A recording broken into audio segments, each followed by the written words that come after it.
This episode of the Student Housing Insight Podcast is sponsored by Euphorus VR. Leasing a new development or a property that is going through a facelift requires its leasing staff to present to the prospects an illustration of what the property will look like and feel like when that prospect moves in. Nothing delivers that illustration better than a virtual reality tour. But not all VR designs are created equal. Euphorus VR is leading the way in high-quality VR tours for all real estate sectors, but they really have a passion for student housing, and it comes through in their work. I'm currently using Euphorus on a project for one of my clients, and I was blown away at how realistic their work is. I shared it with the interior designer of the project, and she actually canceled the interior photo shoot because she felt like her work was better represented by Euphorus than what her photographer could do after the project was delivered. Imagine how that quality will translate to a prospect. And if your property is already delivered, but you realize your website just isn't converting traffic into tours, it's because your model isn't open at 10 p.m. Euphorus can help you as well by photo scanning your model unit and your amenities so prospects can tour anytime they want when it's convenient for them. So check them out at euphorus.com. That's UFORS.com.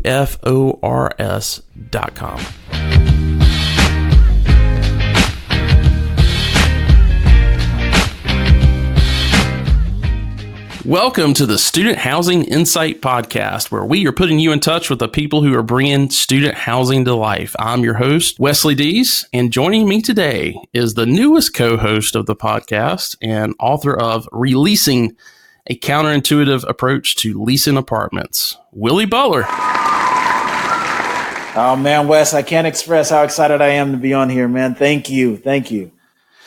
Well, I tell you, I don't know how you and I have both been in this industry for as long as we have, and we haven't crossed paths until this past year, but we reached out to each other back in March, April timeframe, and it has been a journey.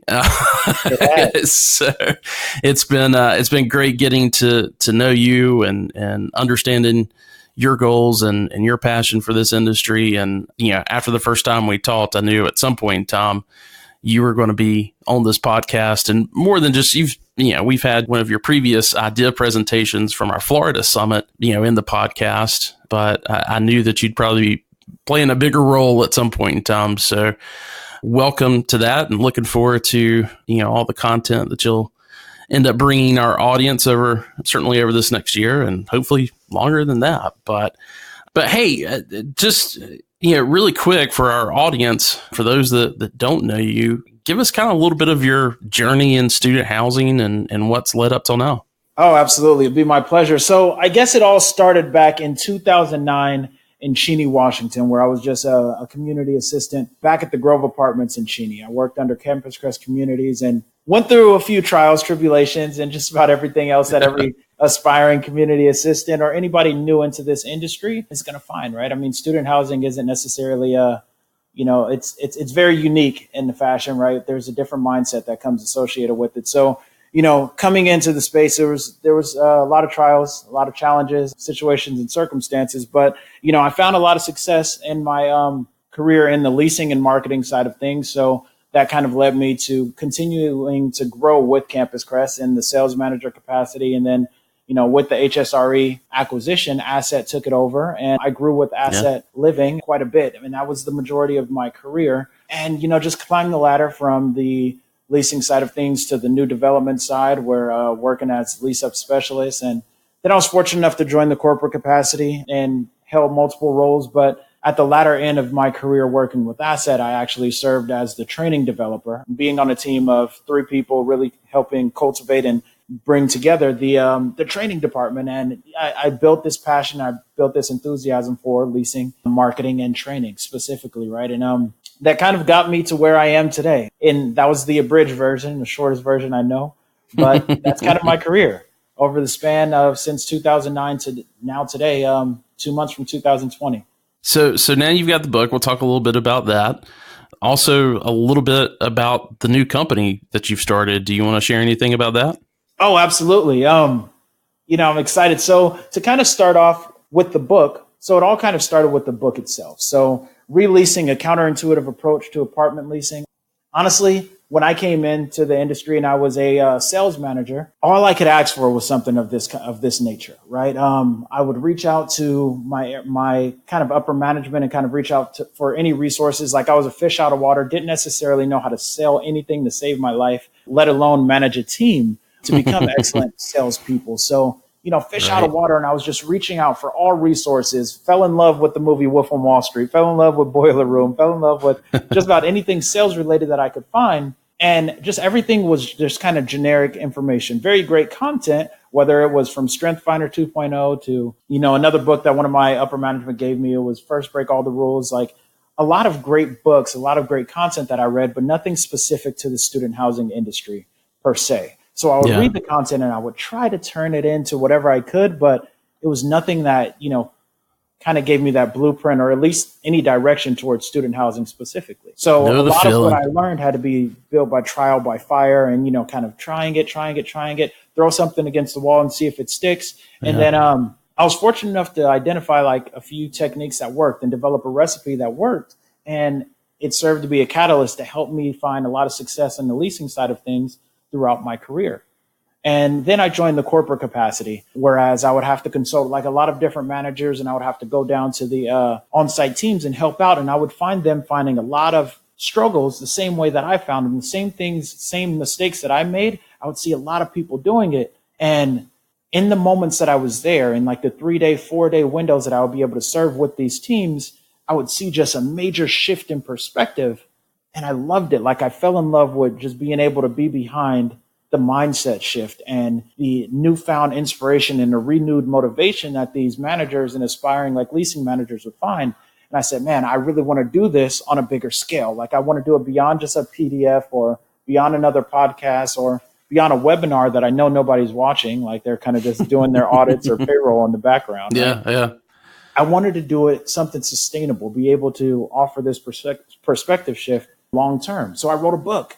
And man, ever since September 10th, 2019, when it actually released, people have fell in love with it. The amount of comments that I've gotten, the amount of good feedback that I've received, and the amount of inquiries for a second book is, it's awesome. But I'm just getting over the first one. But things have been going great, and it served to the purpose exactly what I wanted. But I didn't necessarily want it to be like a how-to book. Hey, if you do X, Y, and Z, you're going to be successful, because that would be naive of me, right? To believe that every market is 100% the same. And I can put a book together that's going to say, hey, in Tallahassee, you can do this, but you can also do it in Gainesville. Hey, take it up to Washington, Cheney, you can do that, right? Like that would be naive, right? That would be a whole encyclopedia at that point. But I took the perspective of, I wanted to dive into the 80%. And when I say the 80%, I'm a firm believer that to find success in just about anything, it's 80% psychological and 20% technical.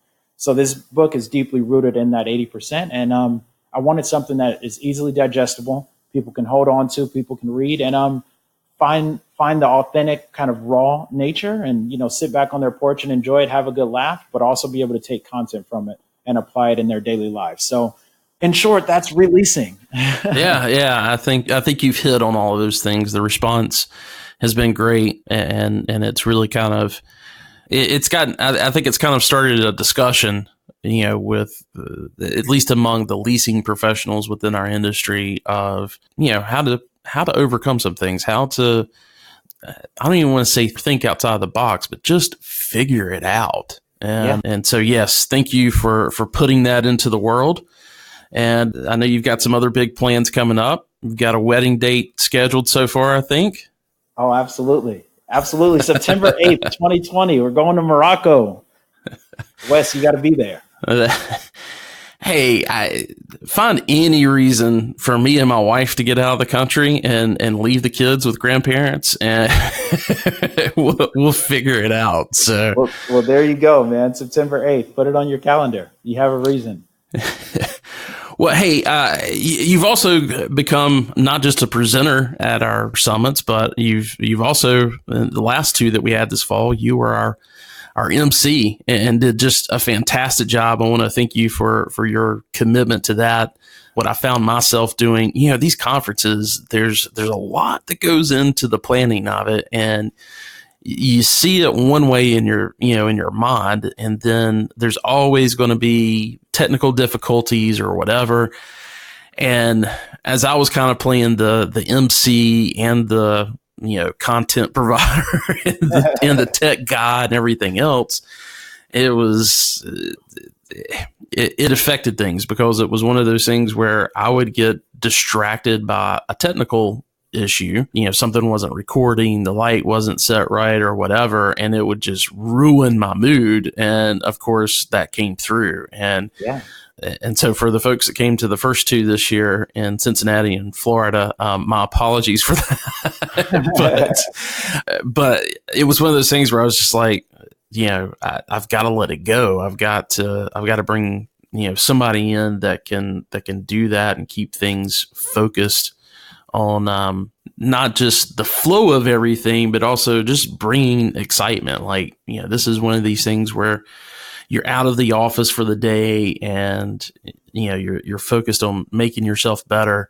You want to have somebody that's interacting with you in that format. And so that was a huge help. I greatly appreciate for you stepping in and doing that. And I think everybody has really taken a lot away from it.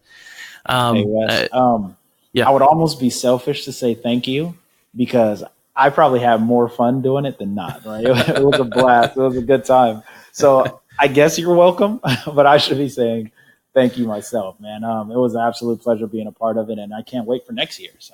And anybody who didn't get a chance to attend, don't make the same mistake twice. It was a blast. Yeah. Actually, before you and I even got on this call today, I got as we were getting on this call, I got a LinkedIn message from somebody saying, "Hey, I wasn't able to go any this next year. I'm not, there's nothing in the budget." He's an assistant manager, and he's like, "There's nothing in our budget that, allows me to go to anything. When's the next one? Because I want to start saving up." So I love it. That, I tell you, that kind of stuff means the world. And I know we're doing some great things to help people in their journey in this industry. Absolutely. But hey, speaking of conferences, you were able to go to the annual NMHC conference this year in Chicago. I wasn't able to go. And it was one of those things where I reached out to NMHC and I said, "Hey, can you go in my place? Because Willie really needs to see, the bigger part of the industry that you really get at this conference." And, I had some other prior commitments and just couldn't make it. And they're like, "Yeah, sure. Let's do it." So fortunately you had some time on your schedule to be able to do that. Absolutely. I'm kind of wondering, you being the person that's been focused on leasing and training and that type of thing, really being involved with the on-site personnel, this was your first time going to it, but NMHC is also something that, I've done it in a prior video that's on our YouTube channel if anybody ever wants to go look at it. But I was always getting this question of, hey, what conference should I go to? I'm a property manager, or I'm a leasing manager, or I'm a regional manager. What conference should I be focused on? And NMHC is one of those. One, it's really expensive, and it's something that, to get that investment out of it, you need to make sure that you're going for the right reasons. And absolutely, it's something that I like it from a standpoint of it gives you a big picture of the capital markets and kind of all these things, even trade with China and how that's affecting things.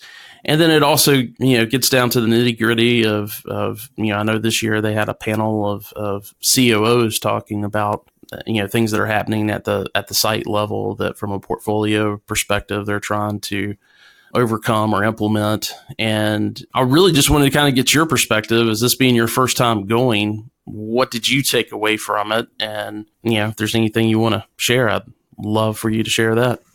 Oh, yeah, absolutely. So full transparency, this was my first time. I was kind of, again, fish out of water. I didn't necessarily know what to expect, but I guess the the great thing about it is after coming back from it, now I've learned quite a bit how to navigate, NMHC, because it's not your typical conference, right? Had the opportunity to go to LeaseCon. It was more, speaking the same language that I spoke, simply because I'm very big on the operations side, very big on the leasing side, the training, the on-site side of things. Whereas NMHC, like you said, very high level, and that was kind of the language that was being spoke. But being there, now that I'm integrating into this side of the business, I think it was huge. And I think the thing about NMHC is, like you said, you always have to calculate that return on your investment. Like, what are you going there for? And I think one thing that I did notice a lot about it is there's a lot of opportunity for, people shaking hands and, people doing business. And honestly, I think that was the perspective that a lot of people went into NMHC with. It's like, hey, we're going to set up a lot of meetings. We're going to book a lot of meetings. And then, based around, the different subject matters that we actually want to discuss, or we actually want to learn from, we're going to plug in and we're going to sit there. So one thing that I noticed it was really awesome is everybody was a student first. They went in and there were certain things that they wanted to pick up on, because like what Warren Buffett says, if you're not learning, you're not growing, right? Everybody went there hoping to learn a little bit more about the data and, the research and everything that was coming out of it. But they also set up a bunch of meetings. And that's one major takeaway that I took away from it. It's like, hey, if you're going to go again next year, make sure that you sign up early enough and you get the list of everybody that's going to be attending, and you start to cultivate relationships before. So then when you do get there, you can actually set up meetings around some of those very pivotal subject matters that you actually want to sit in on. And like you said, one of my favorite matters was the conversation of the CEO and the COOs and their perspective of overall operations, everything, right? So I mean, they touched on just a lot of great things from, the visionaries of the CEOs and the execution of the COOs. And they said, vision without execution is simply hallucination. And I love that. And just kind of getting to see all the different perspectives from a higher level, from the C-suite level. How are they thinking about the same data that we're receiving, and how are they using it to make intelligent decisions about their respective companies, right? And that was awesome. And I also love the guest speaker, Julian Lute, and, his kind of perspective on making your organization an employer choice organization, and really just investing in our people. Because as he said, unemployment rate is at all-time low. If you're not investing in your people, if you're not pouring into your people, you're not their only option anymore, right? So there was some content that was really great content, but I also liked how they separated where, if you did need to break away and you needed to go upstairs and handle business, there was a whole hub area where people can kind of get together, talk about whatever business that they needed to. I did definitely bag a couple meetings. I'll definitely be more strategic in the future. But bagged a couple meetings, met some really great potential partners. And honestly, we're still having conversations as it is today. And I think it's really good, especially transitioning into this side of the business where not necessarily on site anymore. And now, opening up my business and doing things along those lines. Like it's just been awesome being able to see that side of it and, just learning a little bit more. So although I wouldn't recommend a community assistant or, leasing manager or general manager for that matter to, come out of their pocket and, go to this event, I would strongly advise if you do your research and you sit down and say, hey, this is something that I want, make sure you're calculating the return on your investment because there is a lot of great content that does come out of it. Great. Well, Willie, I'm glad you got to go to that, and I appreciate the feedback that you've given me. It was helpful having somebody that I knew could have their ear close to the ground about everything that was going on and be able to bring some of that back in my absence. So I appreciate that, and hope it's something that we can do again next year. I think it's going to be in Miami in October of next year, so that should be nice as well. Well, hey, this episode, one of the main reasons I wanted you on here as the co-host is because we're actually featuring your idea presentation from our Southeast Summit, which was your topic was mindset over market. And I want to get into that in just a second, but any inspiration behind why you chose this topic? I know we get into a little bit of that, but is there anything that you want to let the listeners know before we push play on this? Yeah, absolutely. And I would just say this, and I'll keep it brief. It's that the market will always be the market. And, what the market does is what the market will always do regardless. And there's going to be some variations. There's going to be some variable changes, whether it's a spike in enrollment or decline in enrollment, new builds coming online. Fact of the matter is the market's going to do what the market does. But what I'm really passionate about is, what do you do when the market says no? Yeah. Like when things aren't necessarily always going your way, or, we all know what to do when leases are being signed. We all know what to do when, traffic is coming into the office. But the question is when it's not, when adversity is there, when opposition's in your face, and, everything's not going according to your plan and the long, robust marketing plan that you put together at the beginning of the year. When it starts to deviate and your pace isn't on like in line with what you wanted it to be, what are you going to do? And that's what I'm really passionate about. And that's where this speech came about, is like your mindset over the market, right? We're all going to find adversity, whether we're just getting past it, whether we're in the midst of it, or it's right around the corner, we're going to have our adversity. But the question is, where are you going to stand at the end of it? Are you going to rise, or are you going to succumb under the situation and the circumstance? Perfect. And that's where mindset of the market came from. And I'm really excited for you guys to listen to it. Yeah, and that's it. Yeah. And the timing of this is perfect because I think everybody got their renewal rates out right around October 1st. And now they've been in it a few weeks. They've gotten through kind of that initial push with renewals and that type of thing. And now it's truly game time. Preseason is over with.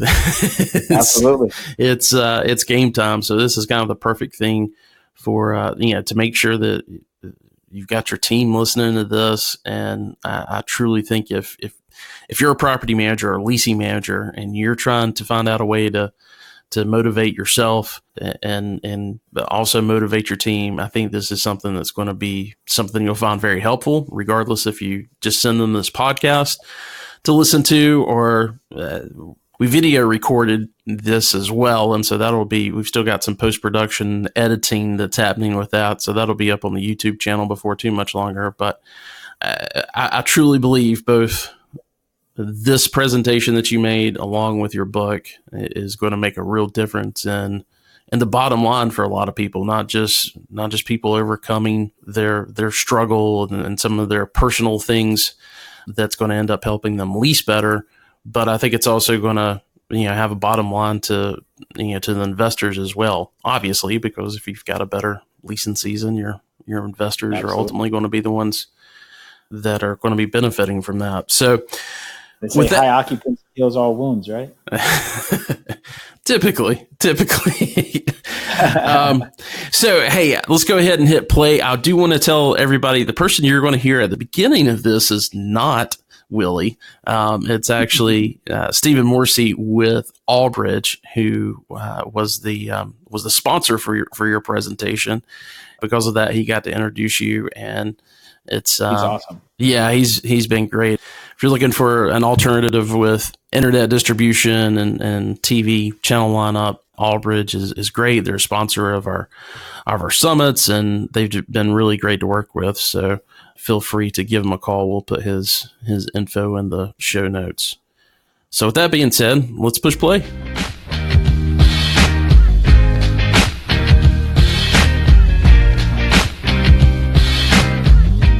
I was at the first one this year in Orlando, and as a vendor, we go to a lot of these conferences and we hear a lot of people speak, and most of the time I zone out. Not going to lie, I zone out, I do some work, but the one thing that caught me with Willie was his passion. And you will find that, you'll see that when he speaks, and it will translate. And for you as salespeople, for all of us, I'm a salesperson, passion translates. What you're passionate about, you will probably sell well as long as you have the right tools in your hands. And so if you can catch anything from Willie, catch his passion. Be authentic. Be who you are, but be passionate about what you're doing, and you'll find that success. So, Willie, come on and inspire us. Well, man, I have big shoes to fill. I wear a size 7. Yeah, we'll be all right then. Well, honestly, guys, you guys can hear me, right? All right. First and foremost, I want to let you guys know it's been an absolute pleasure working with you guys, man. It's been amazing. Not only being the MC, but I'm completely humbled and honored to actually be able to be here and speak my piece and to hear all the really kind words, man. I don't know. It means a lot to me. But with that being said, I still remember vividly the moment that, I was in College Station. I was on a site visit, and I was talking to Wes. I gave him a call. I was like, hey, Wes, man, crazy excited. I can't wait to be a part of the Southeast Regional Summit. Man, this is going to be huge. I said, but if there was any one thing that you wanted me to talk about, what would that one thing be? He said, Willie, I want you to have full creative freedom over your ideas presentation because it's your idea. He said, however, if I was to implore that you speak up about anything, it would be, how do you find success in the toughest of markets? For example, you're in College Station right now. Like, how do you find success against all odds? I was like, yeah, Wes, absolutely. Like, in my mind, I was like, absolutely, I would love to talk about that. Like, absolutely. However, the one thing I don't want to do is I don't want to get up before you guys and tell you guys the 5 tactics that if you deploy in any given market, you're going to find success, right? Because that wouldn't be fair. That would be naive to say that your market's the same as your market and your market's the same as your market, right? I don't believe that. But I do believe this. I believe that there is one key component that's absolutely necessary that you have for any property, find success in any market, and that's your perspective. See, because the quote says, your perspective can be your passport or your prison. And the way that you view the things that you do will always dictate the way that you do the things that you do. So what I did want to get up here and speak to you guys about is my philosophy. And when I say my philosophy, I say my truth predicated upon my experience, right? Because that's all I know. And in my experience, what I learned was, in order to really get a grasp of your perspective and really like hone in on it so you can find success in those tough markets, you have to change the conversation about 3 specific things, 3 aspects of your perspective. And that's 1, time, right? All too often we get in this conversation about how we need more time. And I don't necessarily believe that we need more time. I believe that we need better time. 2, we need to identify our reasons. It's like what Inky Johnson says, if the reasons aren't big enough, the excuses will be. And 3, mindset over market. And once you just decide that you can be successful in your market, things start to change around you. Now, in order for me to give context to those 3 things, I would have to tell you guys what took place on August 25th, 2016. Like, I still remember vividly, it was the first day that I got my very first new development apartment or contract, right? I was the lease-up specialist. And I remember I took my 1 bag and I hopped out my Lyft ride and the Lyft drove off. And I was sitting there and I was looking at just acres upon acres of absolute nothingness, literally just mud and yellow hard hats for acres. And I was like, yeah, this is it. This is my moment, right? Like, this is my opportunity to lay my stamp on this market, right? Like nobody else can stand right here, right now and say that they branded this property from absolutely nothing and made an impact on this market, right? It was huge to me. Like, if this was if this was a book and all the pages were completely blank, it'll be 100% up to me to write every word, to structure every sentence, to punctuate every period. Like, it was 100% my responsibility to either make this book either a New York Times bestseller or 100% my fault if it flopped. Then all at once, everything that was once exciting, I was like, oh my God, this is it. This is mine. Turned into pure terror. And it came from my toes to my head. And I was like, oh my God.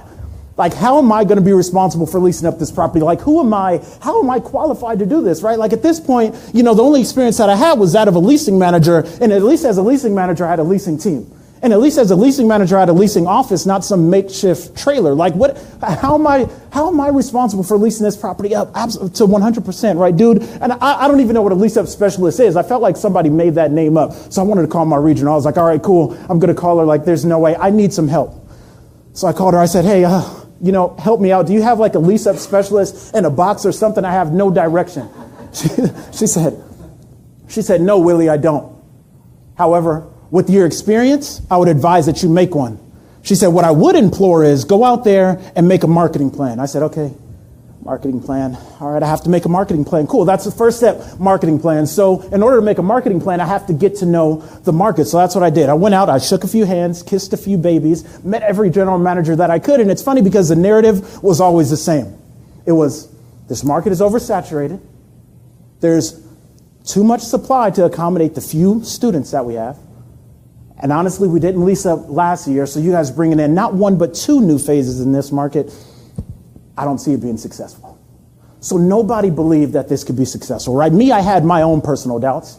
The market, they had their doubts because they had their history. And then on top of that, when I first signed the contract, I had upper management say, hey, Willie, this is going to be a bloodbath of a market. They didn't lease up last year. There's a high possibility they're not going to lease up this year. You're going to have to go out there. You're going to have to crush it and be the one that holds your head above water. I said, all right, we're going to go out there and do it. But honestly, I don't think that there was anybody that believed that 100% occupancy was possible. And I started going crazy. I was like, oh my God, I'm going to call my regional and tell her she set me up for failure. This is not going to work out. I wanted to call the owners and say, dude, what were you guys thinking? You guys are crazy, right? I wanted to call everybody. And then all at once, I'm going through all these thoughts until the one thought that mattered stuck out. It said, Willie, at what point are you going to be stronger than your strongest excuse? Like, at what point are you going to stop letting what others say that they can't do determine what you can do? Like, Willie, at what point are you going to realize that they didn't send you down from Washington to Allendale, Michigan, to make excuses about adversity and opposition that's going on in the market? They sent you out there to make a way out of no way. So it's time to get busy. And sure enough, that's what I started doing, right?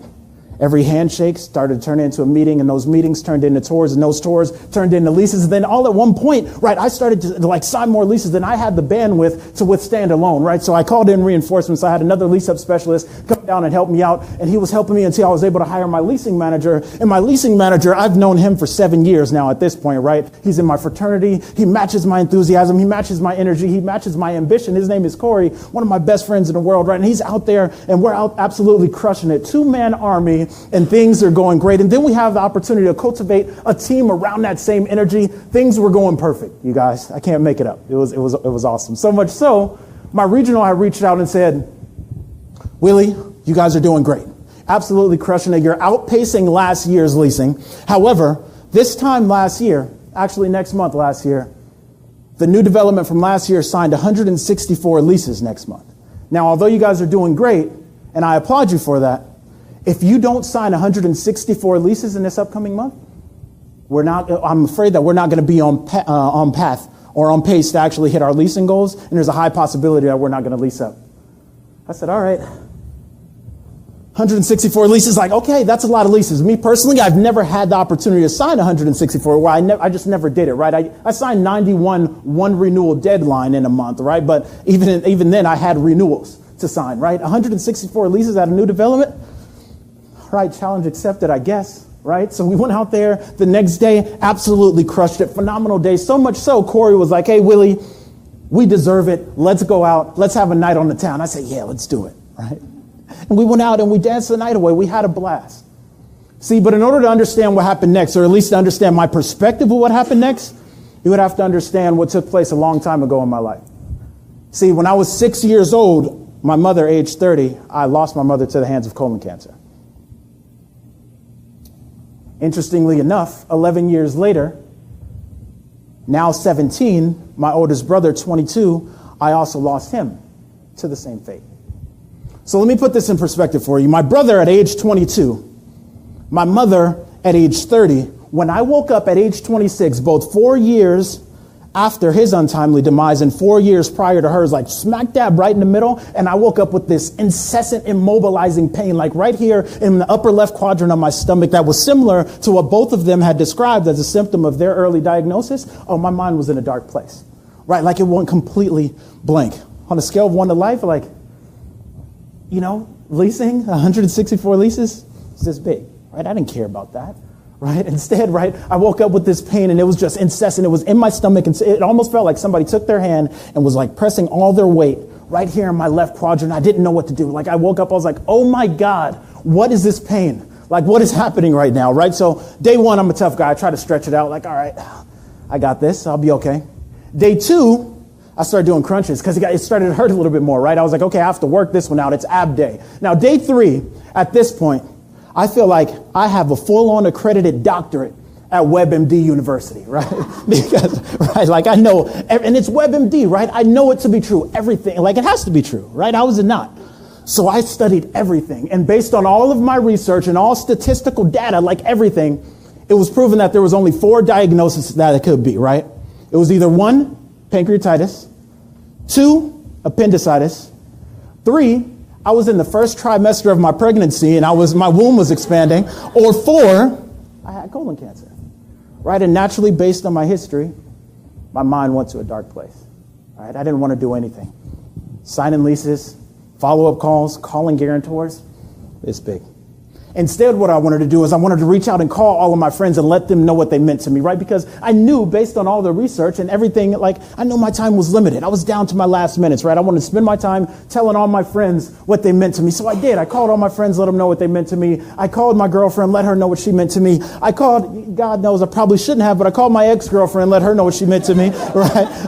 I called everybody, and then I reached out and I called one of my best friends in the world, man. Her name's Antoinette, and I reached out to her, and I started to go on this almost like full-on rant at this point. Like, it's almost routine. I said it so many times.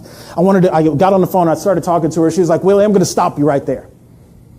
She said, honestly, I'm only going to say this because I love you, and you're my friend, and if I didn't say it, I feel like I wouldn't be being your friend. She said, like, we all have an expiration date, and we all have to get there eventually, right? However, if this was your date, and I had to get up on stage and I had to give your eulogy, she said, honestly, I would have to tell everybody that I didn't know you in your final days. She said, because the Willie that I know, this isn't him. Like the optimistic go-getter Willie that I know, this isn't him, the inspiring, motivating Willie. This is not him. So Willie, at the end of the day, if this was amongst our final days, like what's the legacy that you want to leave? Do you want to be this guy victimizing and quivering, or do you want to be the Willie that we all know and love? And I got off the phone with her. I was like, it stuck with me. It touched me in a deep place, right? Because it's almost like what Zig Ziglar said, right? He said, when the end comes, make sure it finds you climbing a new mountain, not sliding down an old one. And the end will come. Maybe the end isn't as dramatic as that. Maybe it's just, a promotion to your next job title, right? Or maybe it's life's promotion. Maybe it is. Whatever the case may be, the end will come eventually. But the question is, when it does come, what is the legacy that you're going to leave? Are you going to be somebody who was just sitting around and known for somebody who was sitting around counting the minutes and not making the minutes count? Or are you going to be known as somebody who was sitting around watching things happen instead of making things happen? Or are you going to be known as somebody that in the way that you do anything is the way that you do everything? And the passion that you have for anything is the passion that you have for everything. See, my perspective was different. And that same leasing month, we were supposed to sign 164 leases. 250 leases later, crushed it, absolutely dominated it, right? Turned that market on its side. Thank you. And sure enough, we were fortunate enough to lease that property up prematurely. They sent me out to Chico, California to do a second new development, same leasing year, two new developments, one leasing year, both leased up 100%, absolutely crushed it, right? And it was huge for me, but that wasn't even the most remarkable part. See, because from Allendale, Michigan, to Grand Rapids, Michigan, to Chico, California, to now here in Houston, Texas, where I live now. Well, we're in North Carolina now, but I live in Houston, Texas. 4 different cities, many second and third opinions later, and I have all the doctor's bills to prove it. None of them have been able to identify what that pain was in my stomach. But every single one of them said it wasn't colon cancer, as I'm here, able to speak with you guys today, right? But why do I tell you guys that story? It's because this is what I found. Limitations only exist in our mind. But if you can use your imagination, the possibilities are endless. Like limitations, don't get me wrong, right? Market conditions, they're very real. I get it. Health conditions, very real. Like I lived it, absolutely. Tough ownership groups, I get it. They may not get it, but I get it. I follow you, right? I'm right there with you, right? But to identify those as limitations, like restrictions inhibiting you from accomplishing your goals, that's a concept of your mind. But if you can use your mind as a tool instead of allowing it to use you, things start to get remarkable. And that's why I'm so passionate about time. See, because notice how when we were talking about time, I was stuck right there in paralysis. Like I was counting down all my minutes. I knew based on the research, because I knew my market, I knew everything about my market. I knew for sure that was the end. That was the definite, like that. There was no other way that could have went, right? I knew it to be true. Right? So in complete fear of everything of the unknown, right? I stayed right there in complete paralysis, in fear of something that not at present moment, nor 3 months down the line, nor here as we stand 3 years down the line, 3 years later, still doesn't exist. And it's not even guaranteed to exist ever, right? But in that moment, I sat still, failure to do anything because I thought I knew everything. Now, the harsh reality is what really grinds my gears is the fact that that's the way that a lot of us treat our properties. Right? Because we're trained, because we're conditioned to know everything about our market, and we know everything that every student likes in our market, and we know every marketing incentive that's going to work and what's not going to work. We know everything about our market, so much so we start saying no to different ideas that we don't even know what we're saying no to. Right? And it's almost like what Zig Ziglar, or it's almost like what Warren Buffett said. He said, stock forecasters are only good for one thing, and that's making fortune tellers look good. See, we live in an industry of not stock forecasters, but forecasters. Too many people are like, oh, I know this about my market, so that idea is not going to work. Or, I know this about my market, so that's not going to work. The fact of the matter is, you kind of got to try all these ideas. You have to be a practitioner. You have to go out there and try it. And if you fail, then it's one failure, right? And I think the quote goes, if at first you don't succeed, you're running about average, right? So if you failed at that one marketing idea, cool. Running about average. If you failed again, cool, you're running about average. But you have to go through those things because it's part of the process. You have to throw those ideas out there and you have to implement them and you have to try them, right? Because it's like what Thomas Edison said to his buddy when his buddy said, dude, how many times are you going to fail at making that light bulb before you just quit? And he said, I didn't fail 9,999 times at making the light bulb. He said, I found 9,999 different ways how not to make it. It's part of the process. You have to do these things. Otherwise, you're never going to accomplish your goal because the quote says, you don't have to be great to get started, but you do have to get started to be great. You have to try them, right? If you ever want to accomplish those goals. That's what takes me to my second point, your goals, right? And having goals are a very admirable thing to have, right? Like you have to have a goal because the ship without a sail kind of just floats adrift. Like you have to have some direction, right? But the fundamental flaw with a goal and a goal alone is that it leaves room for but. And Les Brown says, but is an argument for your limitations. And if you argue for your limitations, you get to keep them. See, like let's do a little crowd participation. Help me out here. Have you guys ever been in a situation where, maybe it's Monday, you say, hey, I'm absolutely going to crush this leasing week, right? We're going to crush it. We're going to sign at least 25 leases this week. Absolutely. I can't wait to do it, right? So then you put together this elaborate plan and then Monday goes by, Tuesday goes by, Wednesday goes by, Thursday goes by. And now here you're there on Friday, scratching your head. You're like, wow, we only have 12 leases. Right? Like I wanted to sign 25 leases, but have you guys ever done anything like that? Raise your hand. Like you wanted to do X, but yeah?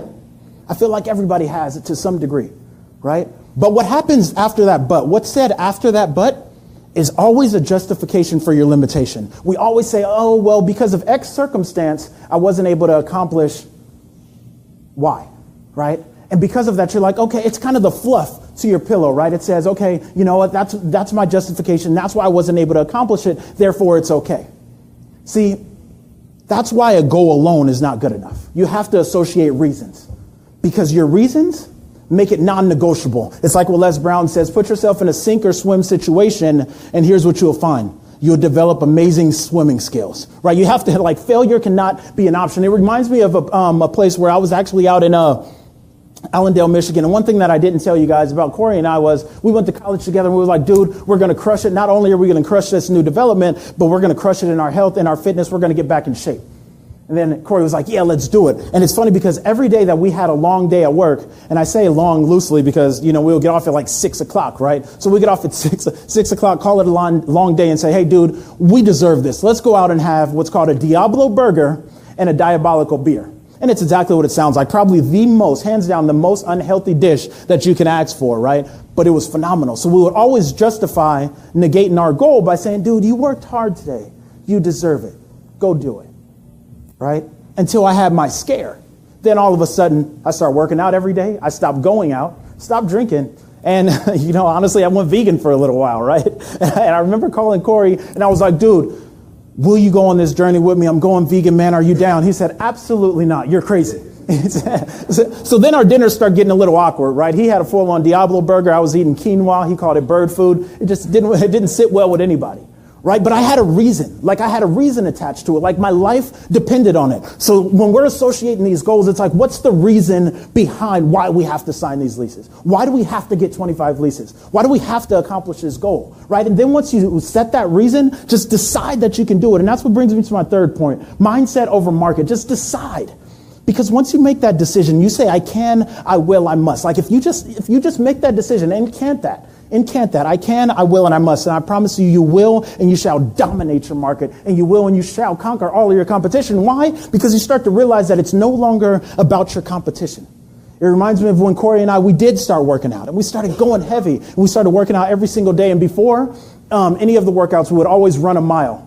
And it's funny because when Corey and I, we will go, like I'm very competitive, right? And we'll always run that mile and we'll get down to about 8 minutes. And at the end of that mile, like I was like, as long as I beat Corey, I know that I did my job. I did everything I was supposed to. So I'll go out there and I'll beat Corey, like I'll beat him in a race and I'll like I will be fully like exhausted, right? Exerted all of my energy and I knew I gave everything that I had until I went to California and Corey was no longer there. And I was like, okay, I still have to run the same mile, but now all of a sudden I can go bigger, I can go faster, I can go stronger. And all of a sudden that 8-minute mile turned into 7.5 and 7.5-minute mile turned into 7. And now sometimes I'm knocking out a 6-minute mile and I'm like, dude, how is it possible that I'm able to run 6 now when I just knew I gave all of my energy to beating Corey? Like I knew I gave it my all, but I could only do 8. It told me that there's some proof to the old African adage that reads, if you can defeat the enemy from within, the enemy outside can do you no harm, right? It was no longer about Corey. It was never about Corey. It was about me being the best version of me. And that's what I want to implore upon you guys. When we go into these markets, as long as you're comparing yourself to your competition, that's going to be the limit. That's going to be the best that you can do, right? Because as long as the market average is 53%, you're going to be content with 57. As long as Meadows, your competition, has 61%, you're going to be okay because you got 63. But you have to realize it's not about Meadows. It's not about the market. It's about you working harder today than you did yesterday so that you can become the very best version of yourself tomorrow. It's not about the market. So in the spirit of decisions, you guys just decide, like when this is all said and done, I'm going to leave with this. You guys, when we go back to our markets and we start to take on this 2020, 2021 leasing year, just go in and make the decision that, hey, this is your year. And this is your opportunity to lay your stamp on your market, right? Your book is completely blank and all the pages are yours. And it's 100% up to you to write every word, to structure every sentence, to punctuate every period. It's 100% up to you to either make this book either a New York Times bestseller or it's 100% your fault if it flops. But either way, no matter what, just make sure that this story is one worth telling. And if you need any help writing your story, meet me in the back and I'll give you a free copy of mine. That's my time, you guys. Thank you.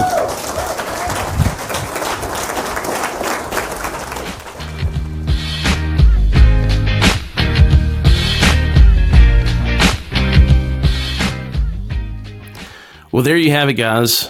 Mindset over market. I hope that is something that you're able to deploy this year, especially if you're in a tough market. This is probably going to be something you're going to go back and listen to a couple times. So,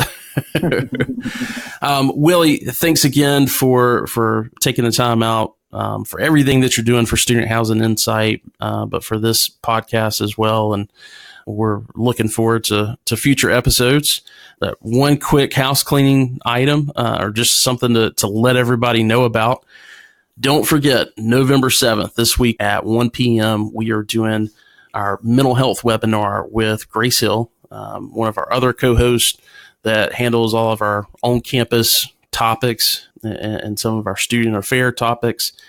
Dr. Philip Badaszewski out of Buffalo State is going to be on with me on a webinar that we're doing with Grace Hill. It's free to everybody. I've had a couple of folks asking me if it cost anything. It's absolutely free thanks to Grace Hill. So there will be a link in the show notes for registering for that. And I think that's about it. Anything else? No, I think you summed it up, Wes. Again, it's been an absolute pleasure, not only working with Student Housing Insight, but being on this podcast, and I can't wait for future ones, right? Absolutely. Thanks again, and we'll talk soon. All right.